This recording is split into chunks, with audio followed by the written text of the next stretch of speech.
there's no time for what if, let's go. You learn that as you start growing up, as you start being comfortable in the space that you know you belong in. Today, we're sitting here with Lebo Kgothadi, prominent brand and marketing specialist in music, culture, and entertainment. The more work you do, the more you put yourself out there, you start realizing you are somewhat an expert in what you do. Manage brand partnerships with artists like Nasty C, Cassper Nyovest, Nadia Nakai.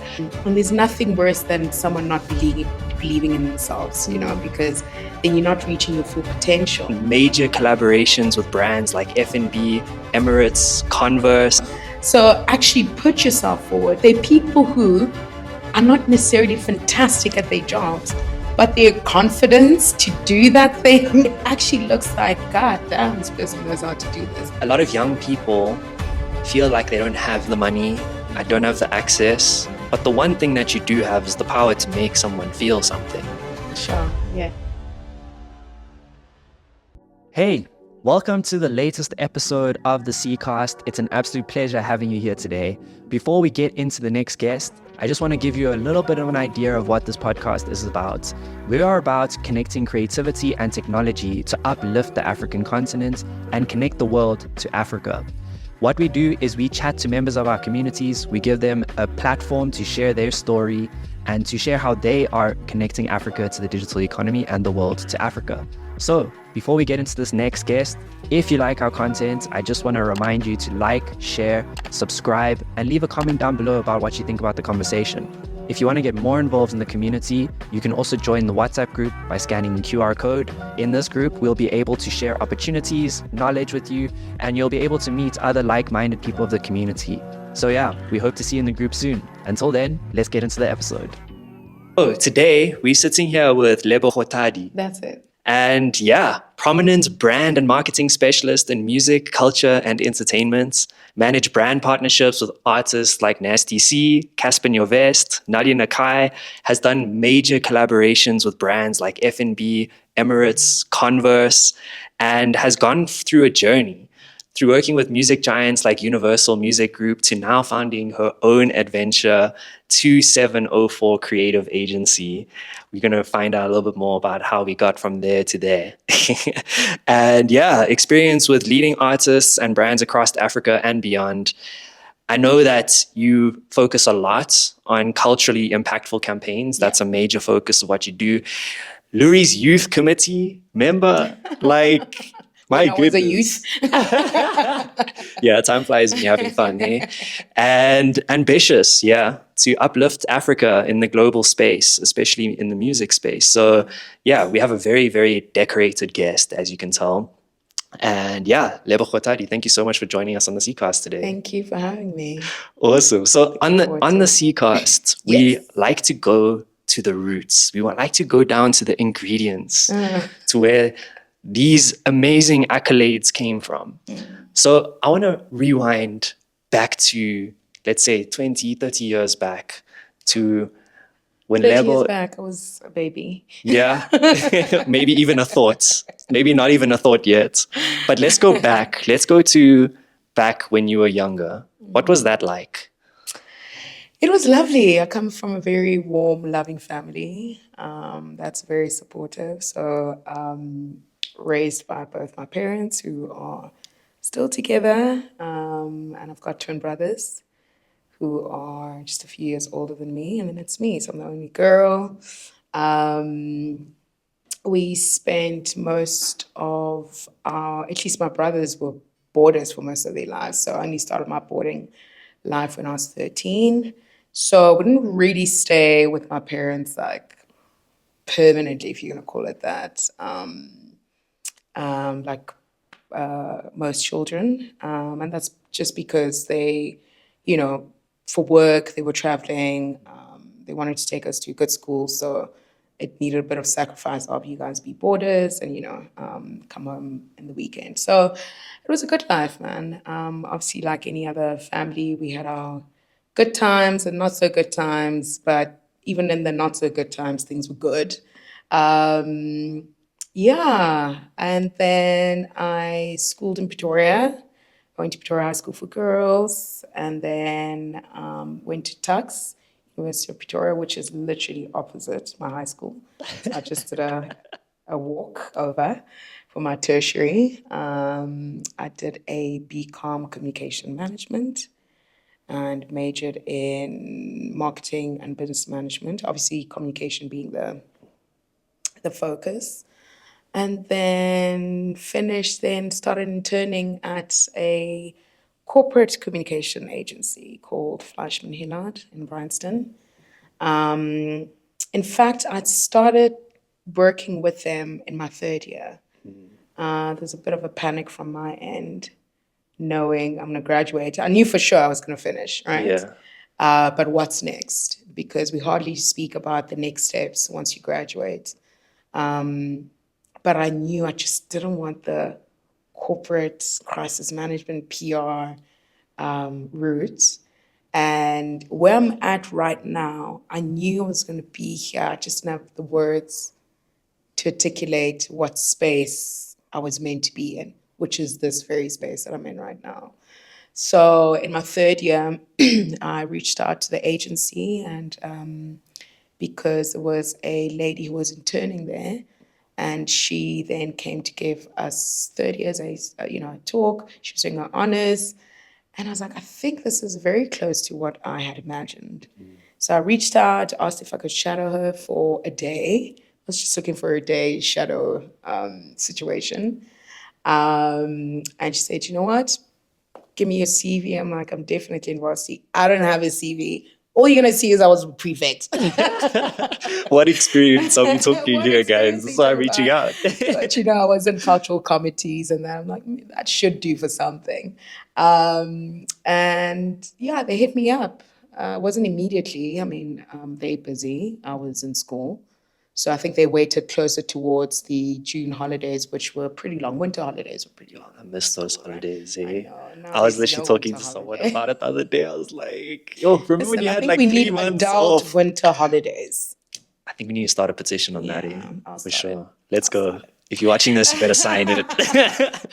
And yeah, they hit me up. They're like, okay, you can come through for a day or two and shadow. Her name was Brittany. And a day or two turned into a week, turned into 3 weeks. And they were just starting the Nike Run Jersey campaign, the night runs. So I was doing media lists, and something told me I belong here. It may not be specifically in that agency, but the type of work that we were doing at that time, which was brand marketing, I belonged here, so it felt very natural. Obviously, when you're doing the job, it's, now it's the real thing. You have to know the rules of engagement with media, how things work in the agency, how things work in the industry. And I was really willing to work, but at the same time, you're so intimidated because, everyone's just on the ball and you're like, this young person. Is trying to learn.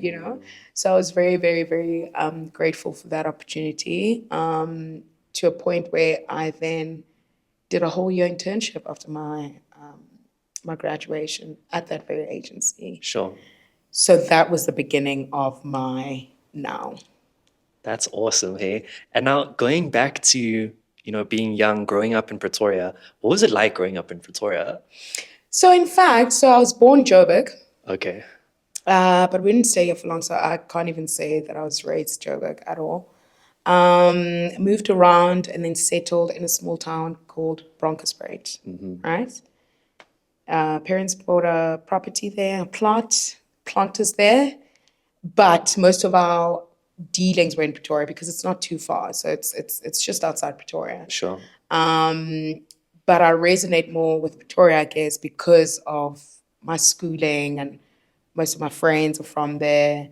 Yeah, we'd come to Joburg to see some family, but in my primary years, I'd say Pretoria, in my primary and, high school and tertiary, I'd say Pretoria is what I would resonate with and call home. And then permanently coming back to Joburg was about 11 years ago. Also found a home here, definitely. But yeah, growing up that side was good. It's a fantastic place. Really? Okay. But I just felt like the line of work that I'm doing requires me to be here from a pace perspective, from a networking, the access to work, to brands, to clients was literally here. However, Pretoria has developed so much that they've built their own culture, where now we're looking into what's happening in Pretoria and trying to, adapt it here. But yeah, it's a beautiful place to grow up in. I'd recommend anyone to Yeah, shout out to Spitori. to be there. Let's go. No, that's cool. So the reason why I was asking was because, Joburg does have more of the business side. There's a lot more culture in the creative space, I'd say, happening in Joburg. Like you said, there is Pretoria coming up to represent, but traditionally speaking, and also if you go back then as well, those developments that we've seen, I'd say, have probably been a bit more recent. But what do you think from your upbringing kind of made you interested in the entertainment space, coming up from Pretoria where there wasn't that much culture? What do you think kind of planted that seed in you? I'd say it starts here first. I think it's just innately something, I've been given. But the influence may have been from TV and the shows that we used to watch. Obviously, as a young kid, you're watching your YoTVs, KTVs. I'm sure we all had the aspiration to be presenters there, including myself. So I had my shows. I was like, I'm going to be there. I'm going to be on YoTV. I'm going to be on Top Billing. I'm going to be, on Live Amp. Then I quickly realized, I think there's something more than just front-facing or on-screen, behind the scenes. But again, there was no information that was given at that time, or maybe I just didn't do my research. So where did you become aware of that? Because I think most people, they kind of get caught up in the lights and the cameras and the presenting, not realizing that, when you see Nasty C performing at, I don't know, the EMAs, whatever, there's a whole plethora of people behind that. So how did you become aware of that? Do you know what? I think it may have been in high school. We had a committee called Student Intercultural Club. Okay. And I was taking part doing some dancing, gumboot dancing, or, singing. But then I got chosen to be the head of that club. And even prior to that, they just asked me to plan stuff. And I actually didn't mind, the planning of the final product. So maybe that was a spark into me, realizing, hey, this may be where I belong, without even thinking too much about it. So yeah, and in varsity, I just get approached to plan things or be part of things that, in the end really do impact the entertainment of either students or, the school itself. So I actually haven't thought about it. Maybe that's where I got the idea from, the spark. As you're speaking, it sounds like you built a reputation to be that get shit done kind of person. Right. Yeah. Is that accurate? Maybe. Without knowing, perhaps, because a lot of the times you just see yourself doing something and you think, maybe is it because I'm available? Then you tend to think, oh, it's actually because I know my shit. I can do this. And to be honest, I was a bit reluctant at first when people used to ask me to be part of things or do things, because I'd look around, I'm like, me, and the older I get, I'm like, why not me? Yeah. Who else if not me? Because if you're going to choose me, it means that there is something that you believe within me that can get the job done. And there's nothing worse than someone not believing in themselves. Because then you're not reaching your full potential, right? And then people can start seeing the gaps of you not believing in yourself. And like, okay, maybe, you're not the right person for the job. Next. You know? So actually put yourself forward. There are people who are not necessarily fantastic at their jobs, but their confidence to do that thing, Yeah. it actually looks like, God damn, this person knows how to do this. And it's just their confidence. They learn on the job, and that person who actually knows their stuff is still in their corner figuring out, what if I mess this up? What if? There's no time for what if, let's go, So you learn that as you start growing up, as you start being comfortable in the space that you know you belong in. So talking about that self-love, how do you overcome that imposter syndrome? Because I always say to people, like, you want to do these amazing things. And in order to do those amazing things, someone has to believe in you to give you the opportunity. Yeah. But you can't expect someone to believe in you if you don't even believe in yourself. Yeah. So how did you gain that level of confidence in yourself to be able to, put yourself out there and say, put me on, coach? Yeah.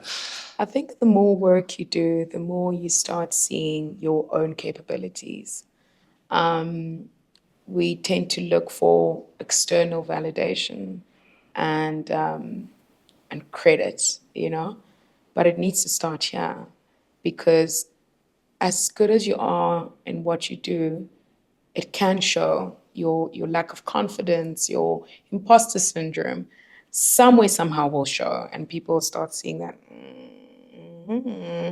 you're not believing in yourself like that. So I think that the more work you do, the more you put yourself out there, you start, at least for me, you start realizing I'm actually not too shabby, Nudge. There's no ways people keep calling you to do work or coming to ask for help or, advice or, hey, how do we do this? And you think they're just doing that for the sake of doing it. That's because they know you are somewhat an expert in what you do. And that's how I kind of started shaking off my imposter syndrome, the doubt, the lack of self-belief over time. And yeah, I mean, it tends to seep in now and again, I think, for most of us. But I think now, or at least in my older years, I've kind of found my place, and once you're comfortable within yourself, you tend to not be shaken even by external talk or what people think about you. I actually know what I'm doing. When I don't know, I'll ask. Yes, I mean, I think every day we learn something, but I'm also there to teach. As much as I'm here to learn, I'm very much capable of teaching. So that kind of got me out of the imposter syndrome vibes. Yeah. That thing of showing up and showing up That's it. consistently. Yeah. You learn and you grow, but you have to take that risk to kind of actually learn and grow. You have to accept that thing where you're not 100% sure if you're able to do it, but you take it anyways and you run with it as best you can. Yeah. Would you say that, because from what I've experienced over my years on this earth, when I was young, In my time. back in my day. But no, so when it comes to learning, there's two ways to learn. Is the one way is to have mentors that will teach you based off of the experiences that they've had, and you can learn from their mistakes, or you try yourself, you fail, and you learn from the failures. What would you say, those two ways of learning, do you agree with that? And how have you kind of experienced one or the other or both? I resonate with both examples or instances. And for a long time, again, I was afraid of reaching out to those I could see would probably guide me in the right direction, right? And what I did was, because I thought maybe they're too busy or they just don't have the time to be doing that for me, which was a completely wrong way of dealing with things. I would then kind of, watch what they're doing and try see how I can do it or even better, right? But if you're not engaging with those people, there's no ways you can learn and unlearn. And again, I, put on my big girl pants and started asking and going to those very people where I'm like, yo, I actually like what you're doing. How do you navigate through these things? And you start realizing that they go through the very same challenges that you've been going through. Because you think it starts with you. You think you're the first person on God's green earth to go through these challenges. And it's like, no, people are either winging it, they're learning from their mistakes, and their experience, and they're just moving with experience. It's like learning in progress.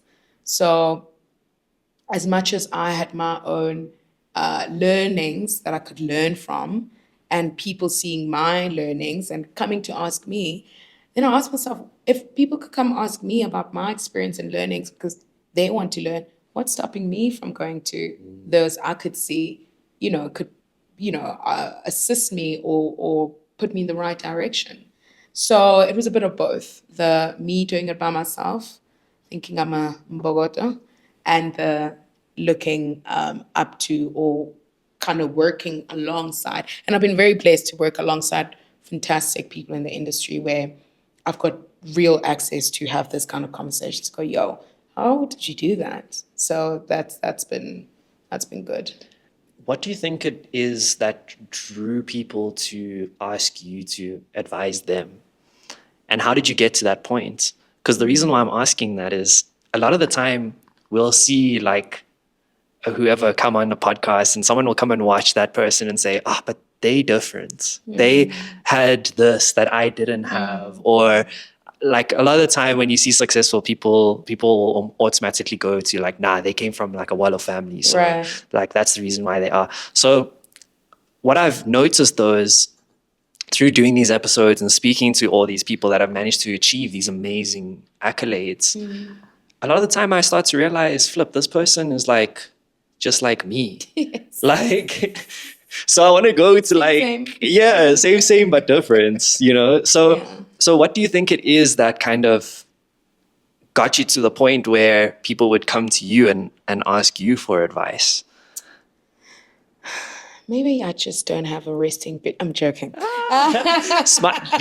That's actually a crazy thing, right? One thing that I remember a few years back, maybe like 5 years ago, I remembered because I used to get comments from people where they would meet me in person and they'd be like, dude, you're actually nice. Like, I thought you were an ass. You're approachable. Yeah. And then I was like, flip, why? Like, why do people have this assumption of me? And it really like forced me to introspect. Yeah. And then I was like, you know what? I don't actually smile a lot. Yeah. So I remember telling myself, I was like, I'm going to start smiling more. Right. And And that's when people started kind of coming to you. Completely changed my life.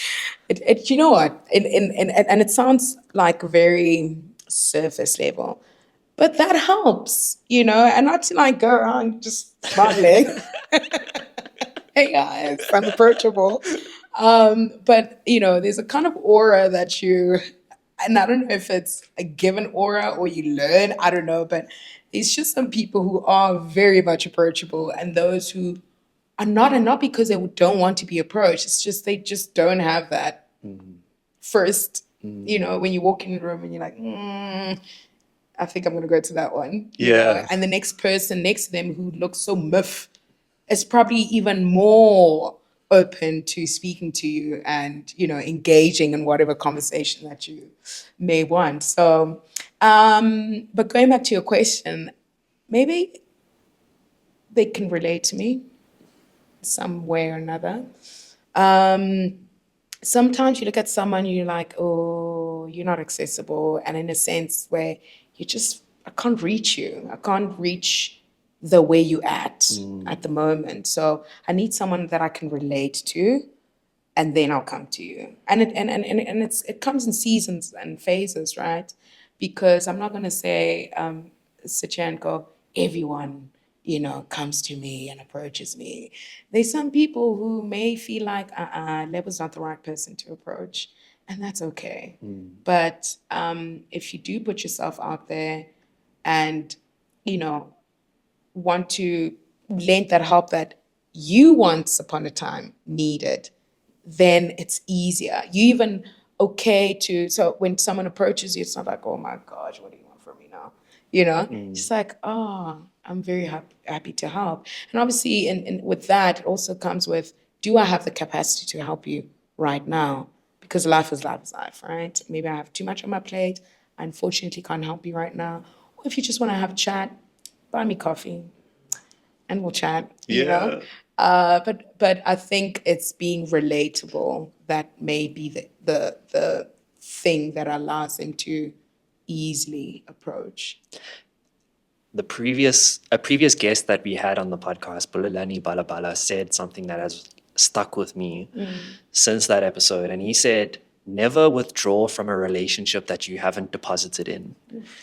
And when I'm hearing you speak, I'm thinking about like how my interaction has been with you, and it makes you feel something.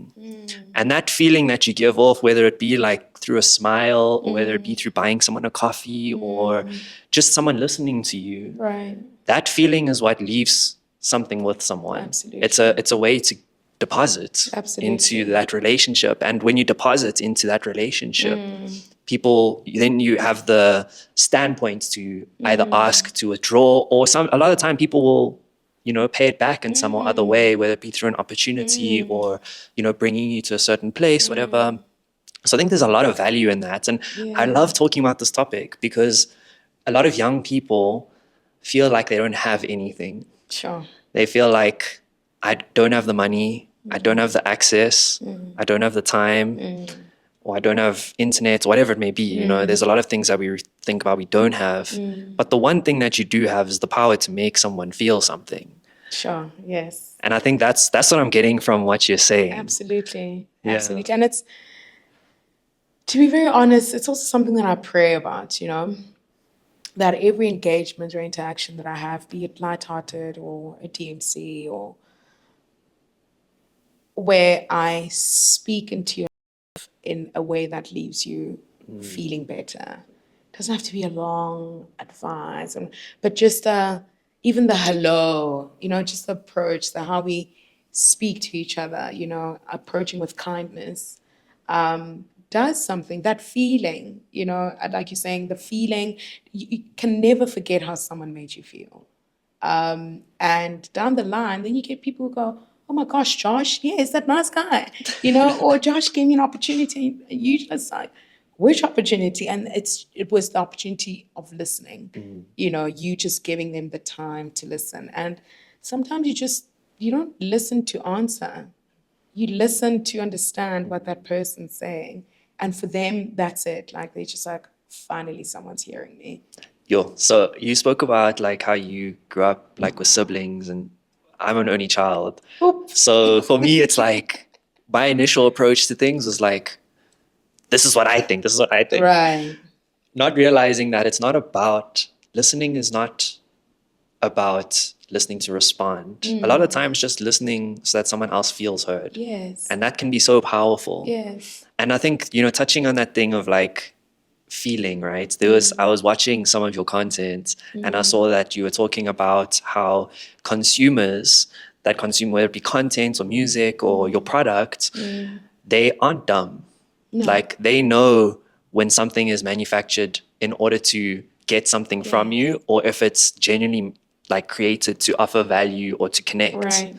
And that authenticity is something that I think is like so vital. Something that I got from your talk. But now going to, these topics and these different techniques or, lessons that you've learned throughout your career and in your profession, like, what would you say is the greatest lesson that you've learned from operating with these bigger brands? Because a lot of people that will listen to this might want to work with these big brands, might want to work with these big artists or be these big artists or build this big brand. What would you say is kind of been like one of the biggest, most impactful lessons that you've taken away from working with these people? Hey, hold on. I just need to remind you very quickly to like, share, and subscribe, and leave a comment down below about what you think about this episode. We need to be able to tell the algorithm on YouTube that we are creating content that is valuable. So please engage with this content, whether you're listening to it on YouTube or on Spotify or whatever platform, please engage. It just helps us reach more people, brings more people into the community, which means more access to knowledge and opportunities for you, a member of the community. So please don't forget to engage on this video or this audio podcast and leave a like, comment, or subscribe and give it a share. Thank you so much. We'll hop back into the episode. As cliche as it may sound when they say your network is your net worth, it's spot on. You know, if you don't network or be active in knowing what these different brands, including the human brands, are doing, what they're feeling, what their plan is, then, the more you find out and do your research in different ways, either attending events, engaging with them, just doing a bit of research, on what brand is doing what space they're playing at, what space they used to play at, where they ranked, these human brands, if we're going to speak music, who's releasing when, what's the feeling from consumers online, on the ground. Sometimes you take everything from an online perspective, not knowing what's happening on the ground. And I always say, we attend events, yes, for a good time, but also to observe what's happening there, because those are the very same properties, events, and curated, bespoke, whatevers that are going to go back to the boardroom and we're going to speak about. And I always say that your entertainment is my job. It's my bread and butter. So we can be in the same club, we can be at the same event, and you having the time of your life because you just want to, have your head loose. My head's loose, yes, but I'm observing which brand is sponsoring this, who's there, brand managers are there. Hey, meet whoever from this brand. Hey, this is this artist. Now then they start introducing you to these people. Hey, I'd like you to meet Lebo. She does da da da da, and vice versa. And that's how you start growing your network. You start gaining trust from these brand people, and you gaining their trust as well. And again, you need to realize that brands are worked, or people work the brands, right? There's a brand, yes, but they are people workers. So you need to have a relationship with those people, and they move around from brand to brand, from sector to sector. Now this person's no longer at an FMCG, they, in the banking or finance game, but what their capabilities are. Hey, remember that concept? I think from a banking perspective, this is what we could do. So it's really about adapting yourself in the different spaces and touch points that at the end of the day builds that greater community that you need. And I don't know how to answer people always ask me, why did you study so you could do this? And I'm like, let me tell you, if you're going to ask that to half the people in this industry, people did politics, engineering, law, but they're not doing anything close to that. And that's because that just taught them critical thinking. The critical thinking that we're now adapting to the work that you're doing now. So I think my degree, as much as, yes, it has helped me, but it's helped me more on the critical thinking side to go, okay, cool. Because I don't go into the boardroom and go, okay, the 4 Ps of marketing, People like, on page another lecture. 154, this is what we learned. No, it's all that information that you learned. How do you adapt it into this real world? But also this real world has other textbooks, which is real life, and now you get into different spaces, and that's how you get to learn, unlearn, teach, etc. So, yeah. As you're speaking, I'm just thinking curiosity. Like that curiosity when you're there and I think the keyword is like, why? Yeah. Why is that banner over there? Why is this like that? Why is that like that? And asking those questions, you start to gain insights. And then once you start to gain insights, you start to see gaps that you can fill. That's it. And that's a super entrepreneurial mindset. That's it. So yeah, that curiosity. And also knowing or finding out, okay, cool.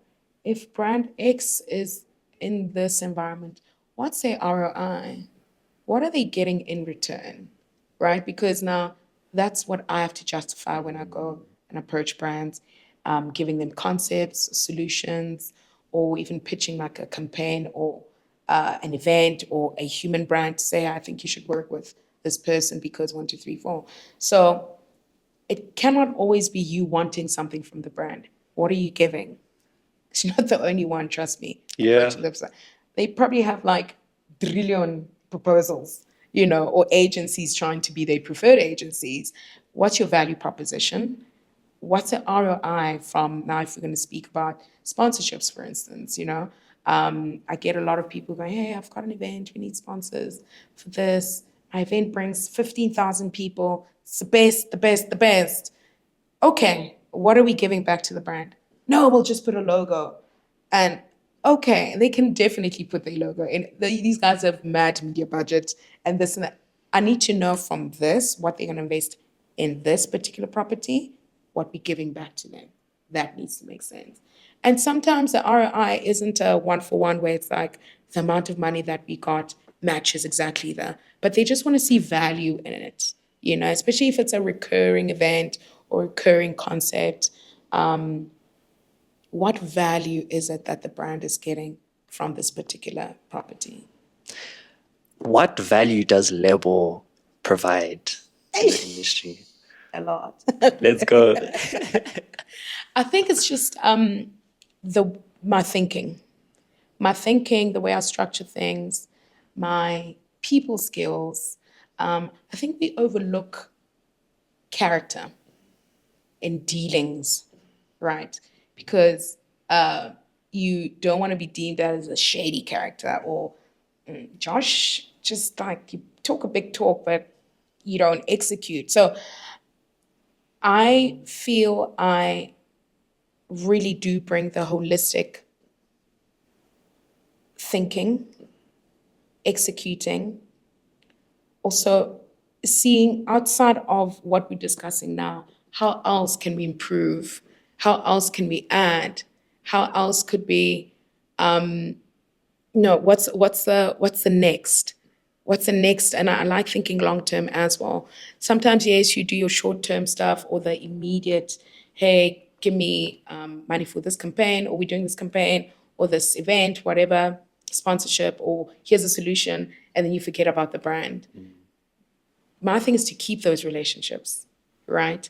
And to always offer solutions to these brands, including the human brands. So whether you're an artist or a corporate brand, I'm always just like, yo, I think you guys may need help in this. So identifying gaps as well as, I want to be a gap filler, right? Because there's so many of us just doing the sexy stuff.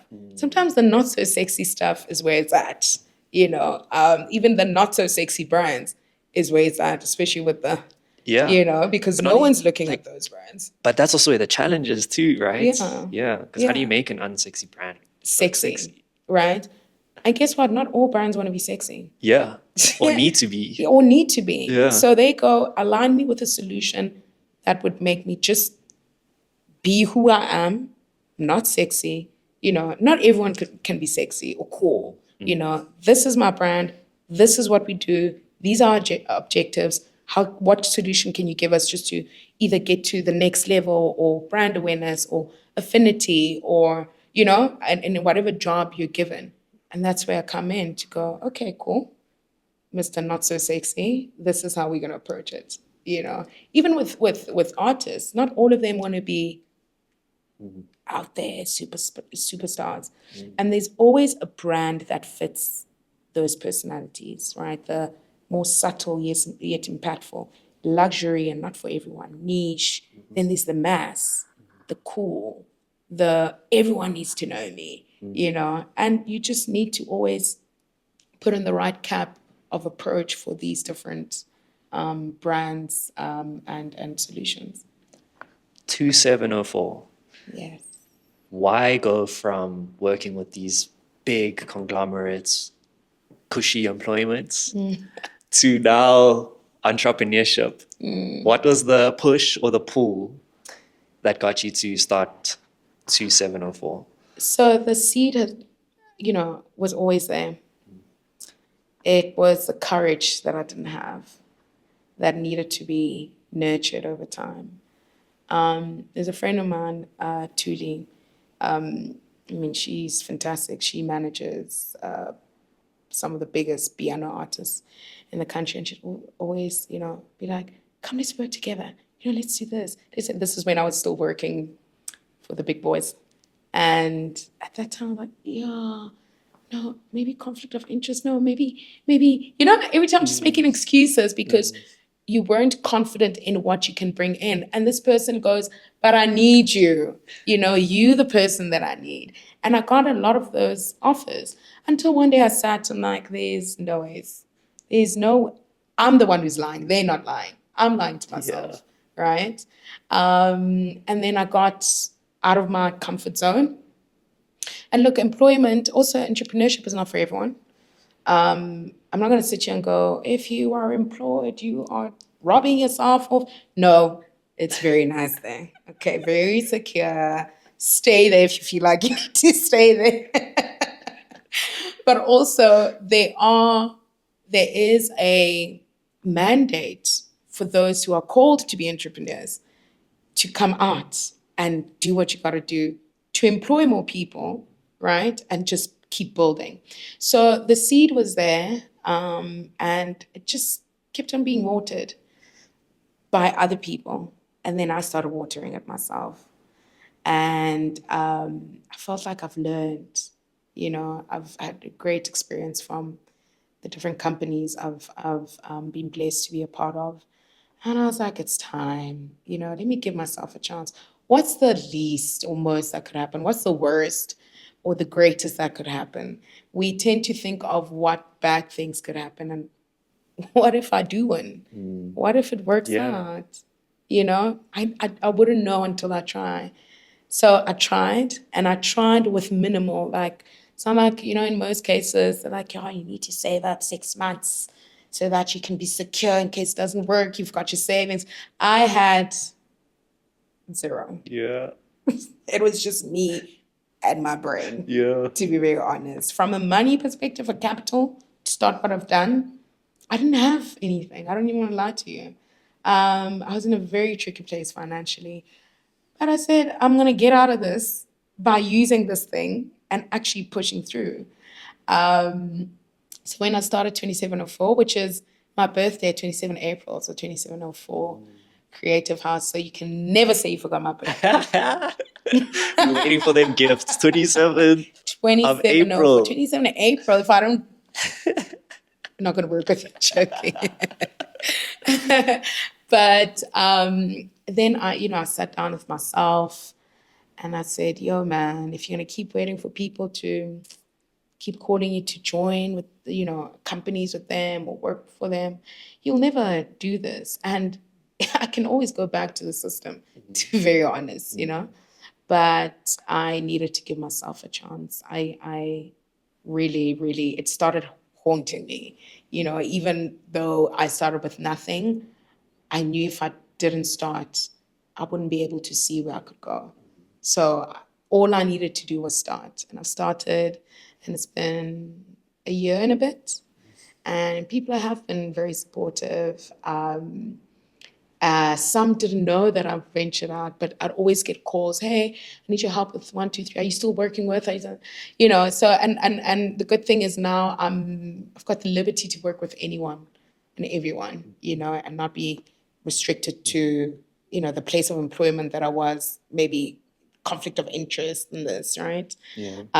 But really, I'm really grateful for the experience because it's taught me so much, and from a broad perspective. And I also made sure that I at least know the different pillars of the system, from a legal point of view, going through contracts of these partnerships or, whatever we're doing. The label side, the business affairs, business development, bookings, data, publishing, sync deals.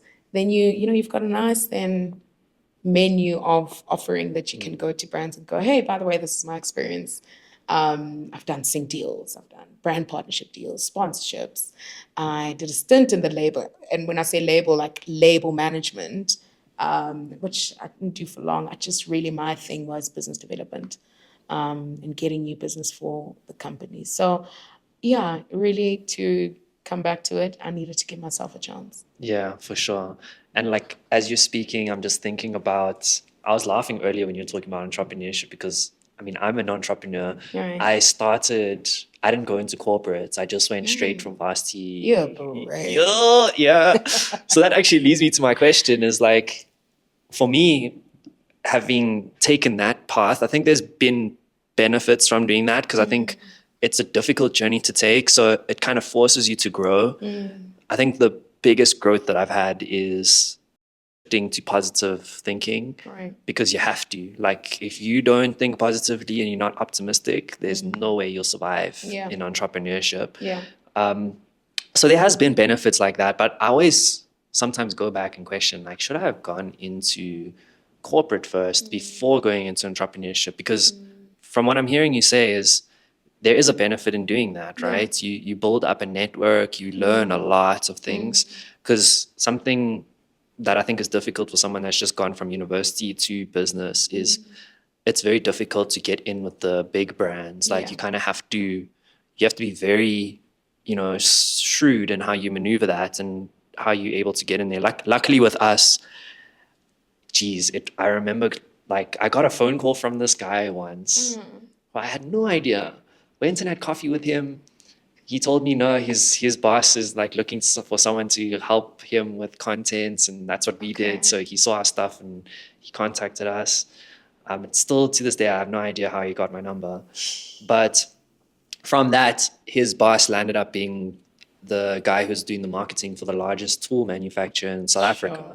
Not a sexy brand, like Shout out, not so at sexy. all. So like it was very difficult to like build that brand because you as a young person you're like, flip, we need to like make this sexy, and it's like no, it's not necessarily about that. So that was a very interesting experience. So that was like, I think maybe it was by chance, maybe it was because of what you were saying earlier in terms of like doing stuff, putting yourself out there and just making sure you're busy with things that kind of grabs at the right people's attention.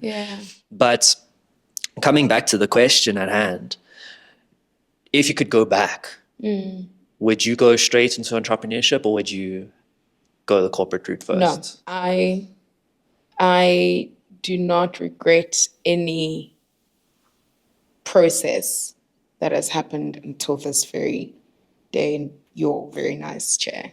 Thank you. And my nice mic. Because that was my journey, right?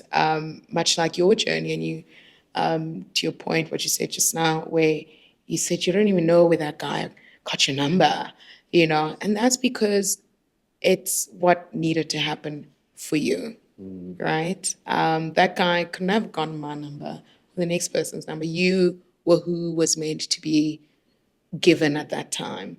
So for me, and sometimes I find it hard to explain my journey because it's also just like beautiful pop-ups where I don't even know where it comes from. Yes, grace and all, but I feel what I went through had to happen. Of course, there's some things I feel like, I could have changed or approached this differently or maybe left earlier. But until you introspect and in retrospect, it's just like, actually, it's okay. There's absolutely nothing I can do to change what happened in 2013, right? But I can change what's happening now.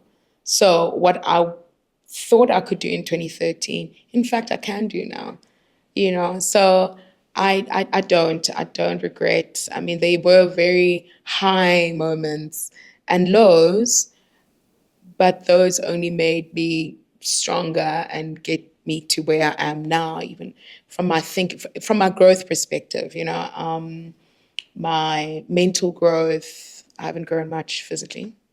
Maybe like that, but not that.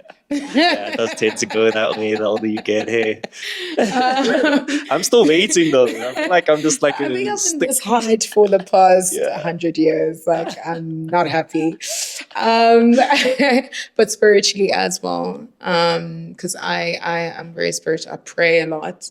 So even the conversations that I have with God, I'm like, you are so funny. Like your sense of humor, you're the funniest guy, but it's good I swear because God like looks down, just laughs at us. Eh? It's like, bro, why are you stressing about this? Like, exactly. you're Do you know fine. what? I like that you said that because there's certain things that I used to stress about and give them such a huge platform, excuse me, in my life, and they were so little. Yeah. And I'm like, oh my goodness, why did I even feed into that thing? Whereas now it's like, oh, okay. Yeah. Oh, that's happening. Oh, we didn't get this deal. That's fine. On to the next one. Maybe, in fact, I couldn't get this one because there's a bigger one coming. So you tend to have a bit more focus in your thinking. You're more structured. So no, I don't regret what had happened, and yeah, I'm grateful for literally every lesson learned, and what's yet, to come. That's awesome. Talking about what's yet to come, right? We're going into 2025 now. Yes. What are you kind of expecting over the next year in terms of the marketing, music, entertainment space? What, someone who's got all this wealth of knowledge, what are you expecting to see in the upcoming year? To upskill myself. Sometimes you think you know it all, but the industry it's just new things coming. If it's not AI, it's this, it's that. So one needs to be clued up, but also, use your experience as well. So upskilling myself and, I'm gaining more knowledge, but also growing my business, getting more retainer clients, building brands to, where they didn't think they'd be at, giving solutions to them that they didn't even imagine. And also just, I want to start mentoring people. I know sometimes you go, oh, I don't have the time. I want to make the time because that's what I would have appreciated in my younger years. Not because anyone said no to me. It's just I didn't know how to go about it. So, and,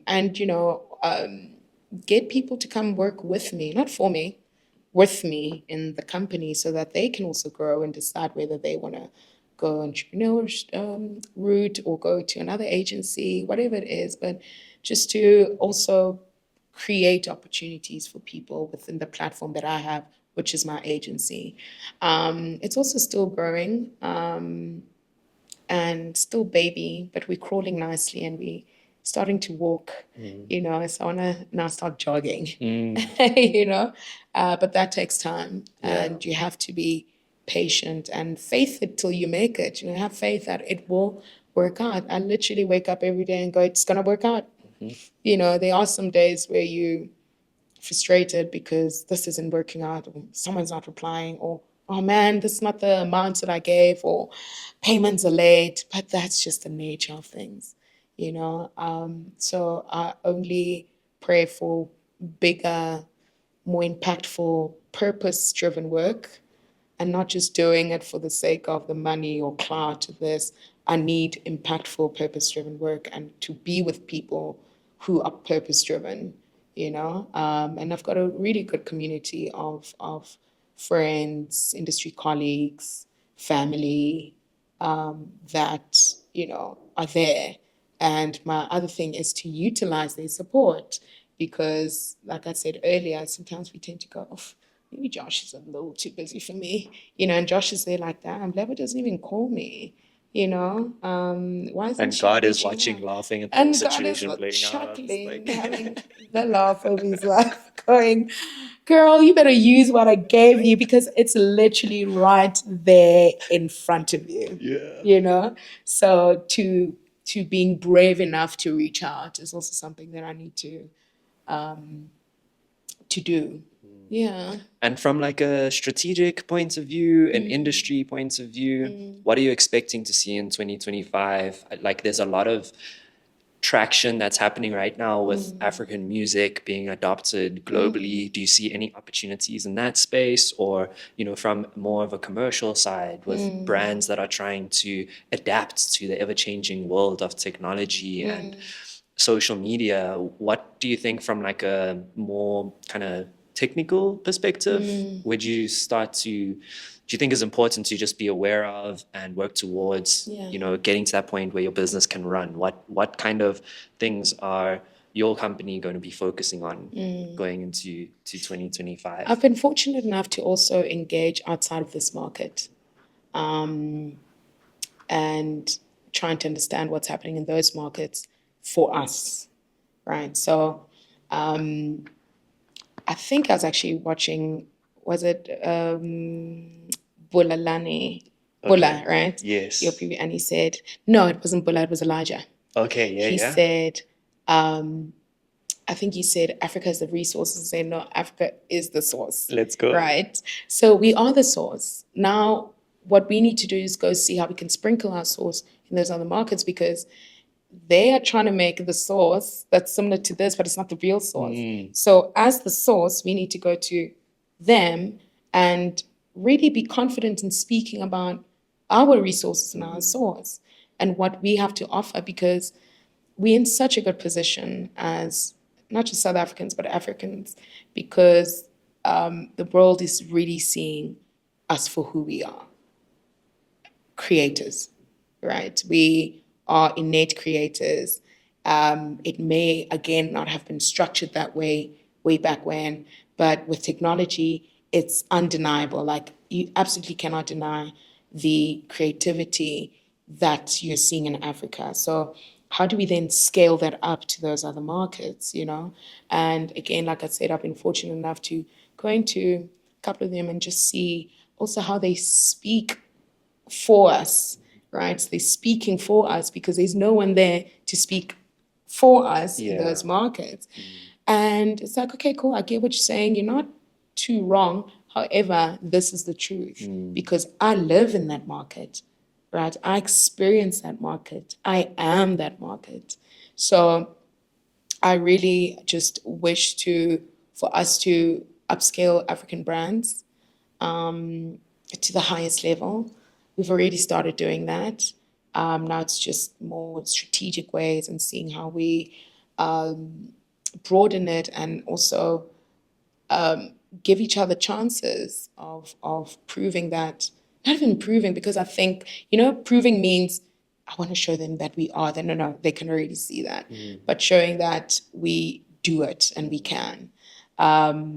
So yeah, it's really 2704 needs to go into those markets and start being the advocates for our creativity, for our solutions. And also I'm hoping for brands to give upcoming human brands as well a chance. I think sometimes there's a lack of interest in development, right? Developing the upcoming. So we're always just taking those who are already established and everyone's just gunning for the same thing. And now what happens here from the roots or the emerging and those who are maybe in the middle, what's happening to them? Who's giving them an opportunity in the platform? Because those who are there also got an opportunity somewhere, somehow, to be where they are. So what's the ladder looking like? Do we chop it off here and just, have those at the top leave it and not bring it down?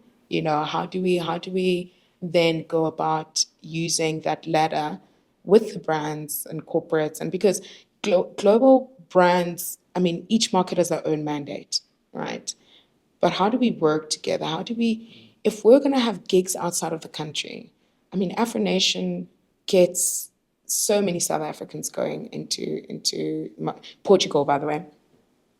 And, what are the brands that side doing to appeal to that market that's coming? Yeah. Never thought of that, hey? So it's just, my mind runs sometimes and, maybe I speak quicker than what's happening, but that's just one example. I did Advertising Week New York, and we were speaking on the Amapiano and where we at and just music, right? Yeah. And, even people were so intrigued because what they thought they knew, not necessarily that it was the wrong things, but because they're hearing it from the source and for people who are actually living it and are those people. You think the music's dope. Wait till you see where the music came from. So, Yeah. you know, Because that's just the surface of it. yeah. Yeah. And I was at another talk last week where we were saying, you know, for a long time, our benchmark was America, like, and what they do. And now it's the other way around. They look into us and go, damn, how do I infuse the sound in, you know, my music or the fashion? Because they're different pillars. We're talking fashion, music, food, concepts, language. There's so many nuances to what we call culture, right? And how do we then speak for that? How do we develop that? How do we nurture that and sustain it? Because we can do great things, but are we sustaining them?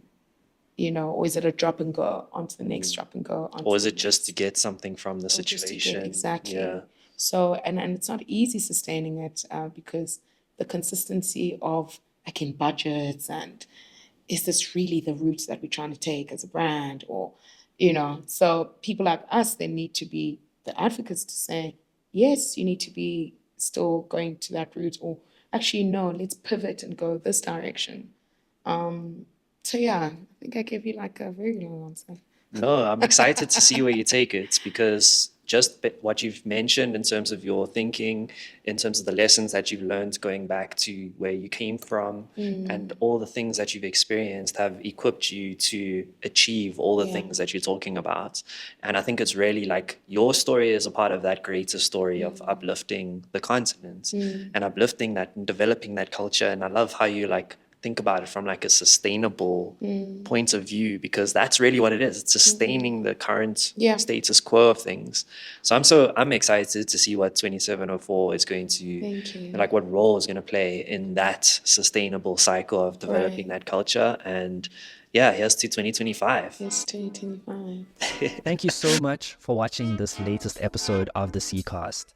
If you enjoyed it, please like, share, and subscribe. We're trying to achieve a huge mission and we need you to invest in it. The best way to do that is by liking, sharing, and subscribing, and leaving a comment down below. By doing that, you help the algorithm understand that we are offering content that is valuable and it will reach more people. There might also be someone out there that just wants to learn a lesson or who might be able to take something away from the podcast. Share it with them. And lastly, if you would like to be more involved in the community, if you want access to opportunities, knowledge from our experience in the digital marketing space, or to connect with other people who are like-minded in uplifting the continent, starting businesses, and using tech and creativity to make them successful, join the WhatsApp group by scanning the QR code, and we'll chat with you there. Until then, bye.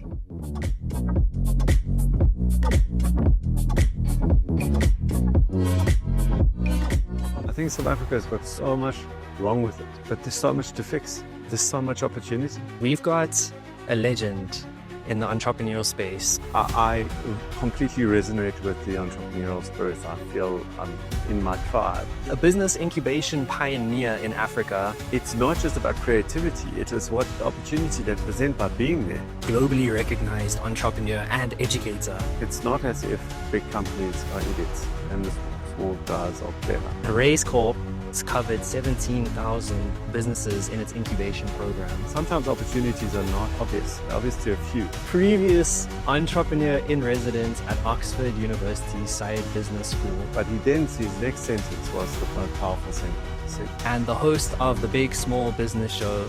and that sentence changed my whole relationship with code. Alon Reyes. It's an absolute pleasure having you here today.